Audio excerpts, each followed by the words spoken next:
Nakakabahala ang mga pahayag na narinig natin nitong mga nakarang araw. Nandyan ang walang pakundangang pagmumura at ang pagbabanta ng planong ipapatay ang ilan sa atin. Kung ganun na lang kadali ang pagplano sa pagpatay ng isang presidente, paano pa kaya ang mga pangkaraniwan na mamamayan?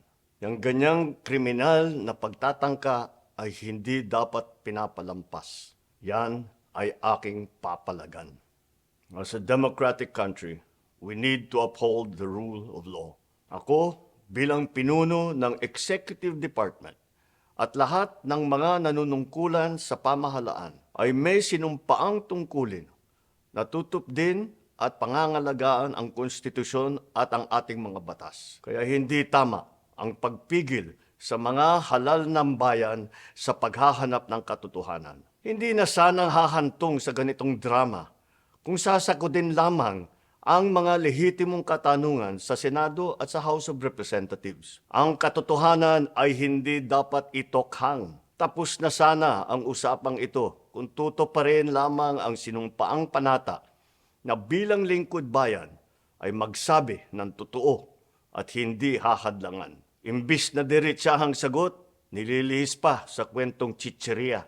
Hangad ko na matuldukan na itong mga pangyayaring ito sa paraang matiwasay at magdadala sa atin sa katotohanan. 12 taon din ako nanungkulan sa magkaparehong kamara ng Kongreso. Batid ko ang kapangyarihan iginawad sa kanila ng taong bayan at ng ating konstitusyon. Dahil dito, iginagalang ko ang kanilang gawain bilang isang independenteng sangay ng ating republika. Kahit ang buong executive branch, lahat ng mga ahensya ay hindi nakakaligtas at parating sumasailalim sa kanilang masusing pagsusuri. Bilang isang bansa, marami tayong mga paghamon na dapat harapin at mga suliraning dapat bigyan ng lunas. Sa kabila ng mga pambabatikos, nakatuon ang aking pansin sa pamamahala. Ngunit, hindi natin ikokompromiso ang rule of law. Kailangan manaig ang batas sa anumang sitwasyon, sino man ang tamaan. Kaya hindi ko hahayaan magtagumpay ang hangarin ng iba na hatakin ang buong bansa sa burak ng politika. Igalang natin ang proseso. Tuparin natin ang batas.